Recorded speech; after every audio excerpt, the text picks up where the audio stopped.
माफी मांगो, माफी मांगो, कांग्रेस पार्टी माफी मांगो, माफी मांगो, माफी मांगो। आज बीजेपी पक्षर संसद परिषद रे विक्षोभ प्रदर्शन समय राहुल गांधी प्रताप चंद्र षडंगी ठेलापेला होइथिबा बेले प्रताप चंद्र षडंगी मुंडरे आघात लागिथिला। परे से हॉस्पिटल रे चिकित्सा पई भर्ती होइथिले।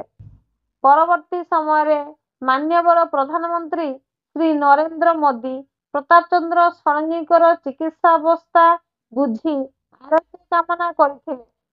सेपटे एही घटना को बीजेपी पक्षर कठोर निंदा करा जायतिला। ओडिशा रे विभिन्न स्थान रे बीजेपी पक्षर विक्षोभ प्रदर्शन सह राहुल गांधी को कुशपुतलिका दाह करथिले। बीजेपी जिंदाबाद, जिंदाबाद, बीजेपी जिंदाबाद, जिंदाबाद, जिंदाबाद।